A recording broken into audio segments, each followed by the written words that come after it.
Hello வணக்கம் அனைவருக்கும். நம்ம இந்த வீடியோவில் இங்கிலீஷ் மெயின்ஸ் ஸ்ட்ராட்டஜி பார்க்க போகிறோங்க. ஸ்பெசிஃபிக்காக ஆர்ஆர்பி பிஓ மெயின்ஸை ஃபோக்கஸ் பண்ணி ஒரு இங்கிலீஷ் எப்படி படிக்கலாம்ல, அடுத்த 30 டேஸுக்கு ஒரு ஷெட்யூல் மாதிரி போடலாம், எப்படி படிக்கலாம் அப்படின்னு நம்ம பார்க்க போகிறோம்.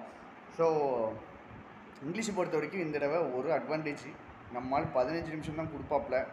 ஆர்ஆர்பியில் பார்த்தீங்கன்னா அதுவும் ஆர்ஆர்பி பிஓனா சொல்லவே வேண்டாம், அப்படியே தேடுவாப்பில் 10 நிமிஷம் 12 நிமிஷத்தில் தெரிஞ்ச கொஷினை போடுவாப்பில். குவான்ஸ் ரீசிங் நான் ஏற்றிக்கிறேன் அப்படின்ட்டு அங்கே போயிடுவாங்க. இந்த வருஷம் அதை பண்ண முடியாது. ஸோ அதை ஒரு நெகட்டிவாக பார்க்காதீங்க, அதை எப்படி உங்களுக்கு அட்வான்டேஜாக மாற்றிக்கலான்னு பாருங்கள், சரியா? ஸோ இன்னும் நீங்கள் ஆர்ஆர்பி பிஓ மெயின்ஸுக்கு ஓரளவுக்கு இந்த கரண்ட் அஃபேர்ஸு மற்ற சப்ஜெக்ட்லாம் ரெடி ஆகிட்டு இருப்பீங்க, கரெக்டாக? நம்ம ராயல் பாஸ் வந்துட்டு இப்போ ஆஃபரில் இருக்குங்க. மந்த்து ஸ்டார்டிங்கில் 2 நாளைக்கு ஆஃபரில் இருக்கும். ஸோ நீங்கள் அதை யூஸ் பண்ணிக்கலாம். எக்ஸ்ட்ரா வீடியோஸு, எக்ஸ்ட்ரா கண்டென்ட்டோ, உங்களுக்கு டெஸ்ட்டு சீரீஸ்க்கோ எதுக்குனாலும் நம்ம ராயல் பாஸ் நீங்கள் வாங்கிக்கலாம், யூஸ் பண்ணிக்கலாம், சரியா? ஸோ அங்கே வந்துட்டு உங்களுக்கு அடிஷ்னல் கண்டென்ட்டு இதை தாண்டி வந்துட்டு இங்கிலீஷுக்கோ எந்த சப்ஜெக்ட்டுனாலுமே உங்களுக்கு அடிஷ்னல் கண்டென்ட் அங்கே எக்கச்சக்கமாக இருக்கும். சரி, இப்போ நம்மளுடைய இதுக்கு வருவோம். நம்ம இங்கிலீஷ் எப்படி படிக்கிறது? 30 நாளில் என்ன சார் பண்ணணும், என்ன பண்ணக்கூடாது, தெளிவாக புரிஞ்சுக்கிடுங்க. என்ன பண்ணக்கூடாதுன்னா, புதுசாக ஒரு கிராமர் கான்செப்டை தூக்கிட்டு வந்து உட்காரக்கூடாது. அதான் கண்டிப்பாக பண்ணக்கூடாத ஒரு விஷயம், சரியா? புதுசாக ஒரு கிராமரையோ கஷ்டமான ஒரு நான் இந்த 30 நாளில் 300 ஒகேப்ஸ் 500 ஒகேப்ஸ் நான் படிக்க போகிறேன் அப்படின்னா வந்து உட்காரக்கூடாது, சரியா? ஒரு பக்காவான பர்ஃபெக்டான ஷெடியூலில் என்ன இருக்கும் அப்படின்னா, ரிவிஷன் இருக்கும், சரிங்களா? ரிவிஷன் இருக்கும், டெஸ்ட் இருக்கும், அனாலிசிஸ் இருக்கும். இந்த 3மே இருக்கும். இதை நான் உங்களுக்கு ஒரு ஷெட்யூல் மாதிரி சொல்ல போகிறேன். அதில் எதெல்லாம் உங்களுக்கு யூஸ்ஃபுல்லாக இருக்கோ அதெல்லாம் நீங்கள் எடுத்துக்கிடுங்க. இங்கிலீஷ் என்கிட்ட கேட்டிங்கன்னா 3 மணி நேரம் ஒதுக்கணுங்க, கண்டிப்பாக 3 மணி நேரம் ஒதுக்கணுங்க, காம்ப்ரமைஸே கிடையாது. 3 மணி நேரம் ஒதுக்கணும். நீங்கள் ஒரு நாளைக்கு 10 மணி நேரம் படிச்சிங்கன்னா தான் உங்களுக்கு வந்து கவர் ஆகும். 3 மணி நேரம் நீங்கள் கண்டிப்பாக ஒதுக்கணும். இந்த 3 மணி நேரத்தில் என்னென்ன பண்ணணும் அப்படின்னு நான் சொல்கிறேன். டெய்லி இதுக்கு முன்னாடி படித்த ஒகேப்ஸை ரிவைஸ் பண்ணணுங்க.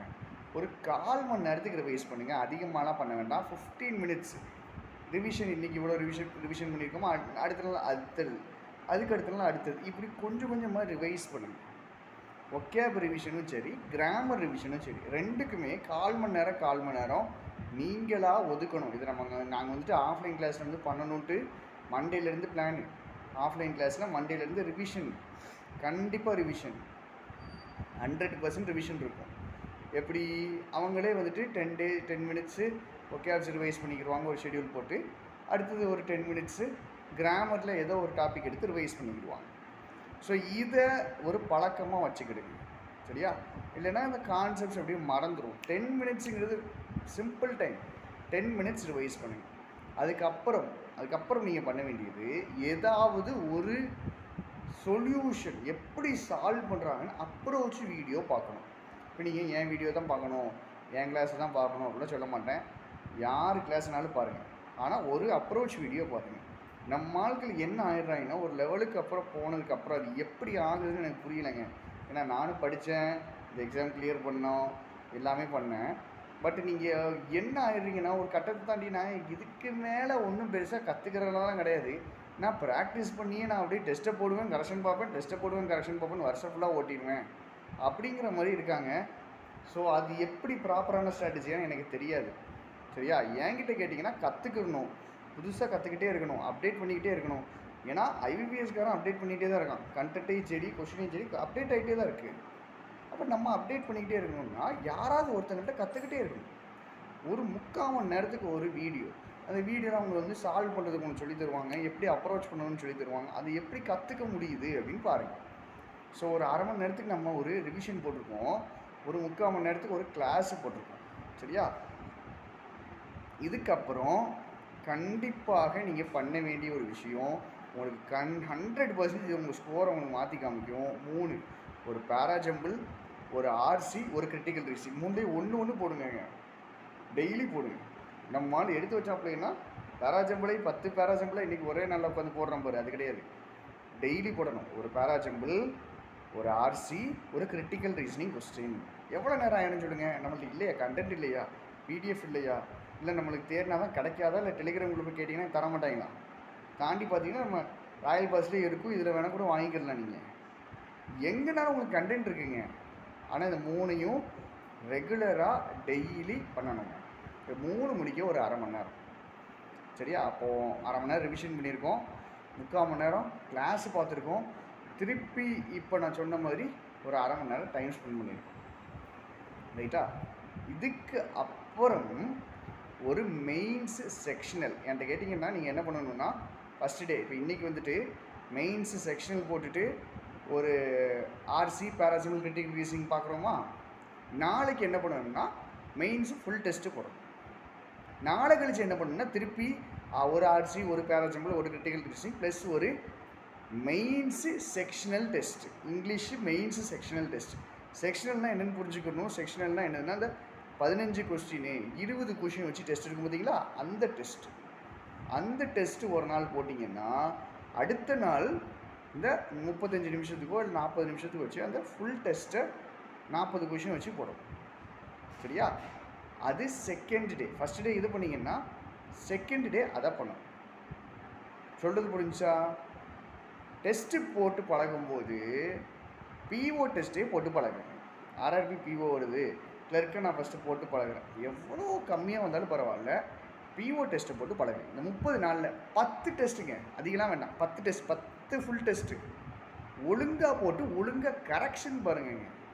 நான் சொல்கிறேன்ல, அரை மணி நேரம் கிராமர் ஒகேப்ஸ் ரிவிஷனு, 3/4 மணி நேரம் ஒரு அப்ரோச் வீடியோ, அடுத்தது ஒரு டெஸ்ட்டு. இதுக்கப்புறம் நீங்கள் ஒரு மணி நேரம் தெளிவாக கரெக்ஷன் பார்க்கணும்.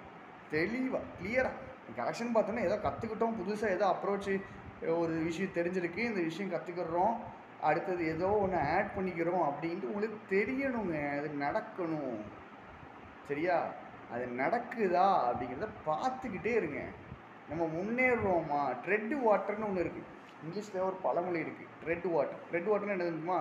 முன்னாடியும் போக மாட்டாங்க, பின்னாடியும் போக மாட்டாங்க, சைட்லேயும் போக மாட்டாங்க, அங்கிட்டும் போக மாட்டாங்க, மேலேயும் போக மாட்டாங்க, கீழேயும் போக மாட்டாங்க, தண்ணியில் அப்படியே நிற்பாங்க. இந்த தண்ணியில் சைக்கிளிங் பண்ணுறதுன்னு சொல்லுவாங்க. தண்ணியில் அப்படியே சைக்கிளிங் பண்ணிவிட்டு அப்படியே நிற்பாங்க, ஒன்றுமே பண்ண மாட்டாங்க, அதே இடத்துல நிற்பாங்க, அப்படியே நிற்பாங்க, அதே இடத்துல ஏதோ பண்ணிக்கிட்டே இருப்பாங்க, வேகமாக கை காலை ஆட்டிக்கிட்டே இருப்பாங்க, அதே இடத்துல அசையாமல் அப்படியே நிற்பாங்க. அது நமக்கு இருக்கக்கூடாது. நம்மளுக்கு ப்ராக்ரெஸ் இருக்குன்னு நம்ம முன்னாடி போகணும். எவ்வளோ கம்மியாக இருந்தாலும் சரி, நமக்கு ப்ராக்ரெஸ் வேணும். ஸோ ப்ராக்ரெஸ் பண்ணுறதுக்கான ஸ்டெப்பை நம்ம பார்க்கணும். சரியா? இப்போ நான் பாருங்கள், உங்களுக்கு டெஸ்ட்டு போடுறதுக்கு சொல்லியிருக்கேன். ஒரு நாள் ஃபுல் டெஸ்ட் போடுங்க, இன்னொரு நாள் ஆல்டர்னேட்டிவ் டேஸில் செக்ஷனல் போடுங்க. அந்த செக்ஷனல் போடுற டேஸில் ஒரு பேராஜம்பிள், ஒரு ஆர்சி, ஒரு கிரிட்டிக்கல் ரீசனிங் போடுங்க. 3/4 மணி நேரம் ஒரு அப்ரோச் வீடியோ பாருங்கள், ஒரு அரை மணி நேரத்துக்கு ஒரு ரிவிஷன் பண்ணுங்கள். இதையும் தாண்டி டைம் இருந்துச்சுன்னா ரீட் பண்ணி சம்மரி எழுதுங்க. ரீட் பண்ணுங்க. ரீடிங் தான் உங்களை காப்பாற்றுங்க. சரியா? கிராமருங்கிறது ஒரு பறவையுடைய ஒத்த ரெக்கை அப்படின்னா ரீடிங்கிறது இன்னொரு ரெக்கை. சரியா? நம்ம ஆர்ஆர்பி பிஓ தான் எழுத போகிறோம். ஈஸியாக தான் இந்த எக்ஸாம் எடுக்க போகுது. இந்த எக்ஸாமில் நீங்கள் 10 எடுக்கிறதுக்கும் 15 எடுக்கிறதுக்கும் 25 எடுக்கிறது வித்தியாசம் இருக்கா இல்லையா? உங்களுக்கு தெரியுங்க, எது ஸ்கோரிங் ஏரியான்னு தெரியும். ஒரு பிஓ எக்ஸாம்னு வந்துருச்சுன்னா ஸ்கோரிங் ஏரியா 2 தான். ஒன்று இங்கிலீஷு, கரண்ட் அஃபேர்ஸ். இன்னொன்று கரண்ட் அஃபேர்ஸ் தான். பிஓ எந்த மெயின்ஸ் எழுதுனீங்கனாலும் இதுதான் ஸ்கோரிங் ஏரியா. மீதி 2ல் எல்லோரும் ஈக்குவலாக தான் இருப்பாங்க. மோரஸ் ஈக்குவல் ஆக்கி விட்ருவோம். இங்கிலீஷில் நீங்கள் ஒரு 10 மார்க் ஏற்றுறீங்கன்னு வச்சுக்கிடுவோம். சிஏலேயே ஒரு 10 மார்க் ஏற்றுறீங்கன்னு வச்சுக்கிடுவோம். சரியா? 10 மார்க் ஏற்றிடுறீங்க. ஆவரேஜாக 25 போட முடிஞ்ச இடத்துல, இல்லை ஆவரேஜாக 20 போட முடிஞ்ச இடத்துல நீங்கள் ஒரு 30-35 போட்டுட்டிங்கன்னா இந்த 10 மார்க்கை வேறு எந்த சப்ஜெக்டில் இன்னொருத்தன் காம்பன்சேட் பண்ணுவான்னு சொல்லுங்கள். வேறு எந்த சப்ஜெக்டில் காம்பன்சேட் பண்ண முடியும் சொல்லுங்கள். ஒரு சப்ஜெக்டில் உங்களை விட 10 மார்க் கூட்டிட்டான்னு வச்சுக்கிடுங்க, அவனை நீங்கள் பிடிக்கிறதுக்கு மீதி 3 சப்ஜெக்ட்லேயும் அவனை விட 3 மார்க் 4 மார்க்கு கூட இருக்கும். மீதி 3 சப்ஜெக்ட்லேயும் கூட இருக்கணும். இங்கிலீஷ் அவ்வளோ ஒரு டிஃப்ரென்ஸ் மேக்கருங்க. வித்தியாசத்தை ஏற்படுத்தி விடுங்க. அவ்வளோ டிஃப்ரென்ஸ் ஏற்படுத்தி விடும். நான் கண்ணால் இருந்து பார்த்துருக்கேங்க. இல்லைன்னா அவங்கள்ட்ட சொல்ல மாட்டேன். சரிங்களா? நான் இருந்து இவ்வளோ நாள் கிளாஸ் எடுத்ததுலேயும் சரி, நம்ம ஆஃப்லைன் ஸ்டூடெண்ட்ஸில் பார்க்குறதையும் சரி, ப்ராக்ரெஸ் இம்ப்ரூவ்மெண்ட்டை நான் பார்த்துருக்கேங்க. இவனுக்கு படிக்கவே வராது, இவனால் முடியாது எல்லாம் கிடையாதுங்க. நல்லா எஃபர்ட் போடுங்க. எஃபர்ட்டில் மட்டும் நம்ம என்றைக்குமே நம்ம மிச்சம் வச்சிடவே கூடாது. ஃபீல் பண்ணலாம், அழலாம், ஐயோ நான் கிளியர் பண்ணலையேன்னு அழணும். ஆனால் அந்த அழுகையில் இருக்கிற ஒரு கண்ணீரில் ஒரு ட்ராப்பு கூட இன்னும் கொஞ்சம் படிச்சிருக்கலாமோன்னு ஃபீல் பண்ணி அழக்கூடாது. இன்னும் கொஞ்சம் படிச்சிருக்கலாமோன்னு ஃபீல் மட்டும் பண்ணவே கூடாது. திருப்தியாக படிக்கணும், சாட்டிஸ்ஃபைடாக படிங்க. இது உங்கள் ஃபீல்டு, இது நான் இருந்து கிளியர் பண்ணிட்டு தான் போவேங்கிற வெறியோட படிங்க. இதுதான் உங்கள் ஃபீல்டுன்னா நீங்கள் இங்கே தாங்க இருக்கணும், இங்கே தாங்க படிக்கணும், இதை தான் கிளியர் பண்ணணும். இது உங்கள் ஃபீல்டுன்னா நீங்கள் இங்கே படிக்கக்கூடாது, கிளம்பிடணும். பேருக்கு படிக்காதீங்க, பேருக்கு எந்த விஷயத்தையுமே உலகத்தில் பண்ணாதீங்க. வாழ்க்கையில் எந்த ஒரு விஷயத்தையுமே சும்மா நேரம் போக்குக்கு பேருக்கு பண்ணாதீங்க. இருக்கிற இடம் தெரியாமல் இருந்துட்டு போயிடுவோம், எல்லாரும் மாதிரி ஆவரேஜாக இருந்துருவோன்ட்டு எந்த ஒரு விஷயத்தையும் பண்ணாதீங்க. இந்த விஷயந்தான் உங்கள் ஃபீல்டுன்னு இறங்கிட்டீங்களா, இதுதான் உங்கள் எக்ஸாம்னு இறங்கிட்டீங்களா, இறங்கி படிங்க. ஆர்ஆர்பி பிஓ நிறைய சர்ப்ரைசஸ் கொடுக்கும். ஏன்னா ஆர்ஆர்பி எக்ஸாம்ங்கிறது கொஞ்சம் டிஃப்ரெண்ட்டான எக்ஸாம். மற்ற எல்லா எக்ஸாம் விட லெவல் கொஞ்சம் கீழே இருக்குங்கிறதுனால யாருனாலும் கிளியர் பண்ணலாம். நீங்கள் கேட்டு பாருங்கள், கிளியர் பண்ணுறவங்களாம் கேட்டு பாருங்கள். நீங்கள் ஃபஸ்ட்டு மெஜாரிட்டி என்ன சொல்லுவாங்க, நீங்கள் கிளியர் பண்ண மெயின்ஸ் எது அப்படின்னு கேட்டு பாருங்கள். நீங்கள் போன இன்டர்வியூ எதுன்னு கேட்டு பாருங்கள். மோஸ்ட்லி எதை சொல்லுவாங்கன்னா இதை தான் சொல்லுவாங்க, ஆர்ஆர்பியை தான் சொல்லுவாங்க. அப்போது பண்ண முடியும். நான் ஒரு வருஷம் தான் படிச்சிருக்கேன், நான் ஒரு மெயின்ஸ் தான் எழுதியிருக்கேன், இன்னும் கிளியர் பண்ண முடியுமா? பண்ண முடியும், நம்பி படிச்சிருங்க ராஜா, அவ்வளோதான். பண்ண முடியும். சரியா? ப்ராப்பராக பிளான் பண்ணி படி. நான் சொன்னது மறந்துடாதீங்க, இந்த பிளான் ரொம்ப ரொம்ப முக்கியம். இதில் தான் உங்களுக்கு எல்லாமே கவர் ஆயிரும். உங்களுக்கு ஒகேபரேஷன் கவர் ஆயிரும், கிராமர் கவர் ஆயிரும், சரியா? ரீடிங் முக்கியமாக கவர் ஆயிரும். வாசிக்கிறதுக்கு என்ன சார் வாசிக்கிறது அப்படின்னு நீங்கள் கேட்டிங்கன்னா, உங்களுக்கு லெவலுக்கு ஏற்ற மாதிரி பிடிச்சி வீடியோ போட்டிருக்கேங்க. இந்தந்த லெவலில் இருந்தீங்கன்னா இந்தந்த தான் ரீட் பண்ணணும், அதை ரீட் பண்ணிங்கன்னா தான் உங்களுக்கு யூஸ்ஃபுல்லாக இருக்கும்னு பிடிச்சு போட்டிருப்போம். ஸ்கூலில் 7 லெவலில் பிடிச்சிருப்போம். இருக்கிற ஸ்டூடெண்ட்ஸ் எல்லாரையுமே 6 to 7 லெவலில் பிடிச்சிருப்போம். எந்த லெவல்னு பாருங்கள், அந்த லெவலில் ரீட் பண்ணுங்கள்.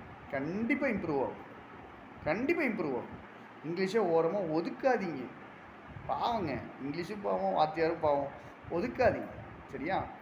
படிங்க.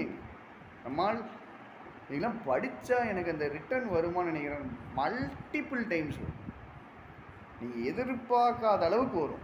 இங்கிலீஷ்க்குலாம் இவ்வளோ எஃபர்ட் போடுறேன், இந்த எஃபர்ட்டுக்கு ஏற்ற மாதிரி மார்க்கு வருமான்ட்டு அந்த கேள்விக்குறியோடு மட்டும் படிச்சிடாதீங்க. கண்டிப்பாக வரும், 100% வரும். 100% வர்றதை நான் பார்த்துருக்கேன். அதனால் நம்பி நீங்கள் படிக்கலாம். இங்கிலீஷை ஓரமாக ஒதுக்கிடாதீங்க. எல்லாத்துக்கும் கூட சேர்ந்தே இதை படிச்சுக்கிட்டே வாங்க. இங்கிலீஷு எல்லா சப்ஜெக்ட்டு மாதிரி ஒரு சப்ஜெக்ட் தான் ஃபஸ்ட்டு ஒரு லெவலுக்கு கொண்டு வாங்க. அதுக்கப்புறம் அது வந்துட்டு அழகு, பிரம்மாண்டம், சூப்பர், செம்மையாக இருக்குது, அதுக்கெலாம் அப்புறம் போகலாம். ஃபஸ்ட்டு இங்கிலீஷ் எல்லா சப்ஜெக்ட்டுக்கும் கொஞ்சம் ஈக்குவலாக வரட்டும். சரிங்களா? மனசில் அதை கொண்டு வாங்க. இங்கிலீஷ் கஷ்டங்கிறத ஒதுக்குங்க, படிக்கலாம் அப்படிங்கிறத ஏற்றுக்கிடுங்க. சரியா? ஒரு சேலஞ்சாக எடுத்து நல்லா படிங்க, திருப்தியாக படிங்க. இங்கிலீஷ் எப்போவுமே நம்மளுக்கு கை கொடுக்கும் அப்படிங்கிறத மனசில் வச்சுட்டு படி. சரியா? அப்புறம் நம்ம கிளாஸுடைய ஃபீட்பேக் எதுனாலும் நீங்கள் சொல்லலாம். நான் கொஸ்டின்லாம் கொஞ்சம் கஷ்டமாக தாங்க எடுத்துகிட்டு வரேன். சரியா? இதுக்கு மேலே உங்களுக்கு கஷ்டமாக எடுத்துகிட்டு வரணும்னா நான் வந்துட்டு மெயில் ஐடி தரேன். நீங்கள் வேர்டு டாக்குமெண்ட்டாக கொஸ்டினை போட்டு விட்டிங்கன்னா அதை எந்த கொஸ்டினாலும் சரி, எங்கே இருந்து எந்த கேள்வினாலும் நீங்கள் எடுங்க, நாம் அதை கிளாஸில் எடுப்போம். சரியா? கிளாஸில் நான் சொல்லித்தரேன், ட்ரையாவது பண்ணுறேன். சொன்ன ஷெட்யூல் ஞாபகம் வச்சுக்கிடுங்க. நல்லா படிங்க. வேறு எந்த டவுட்ஸு எந்த குவரிஸ்னாலும் கமெண்ட் பண்ணுங்கள், நான் பார்த்து ரிப்ளை பண்ணுவேன். தேங்க்யூ.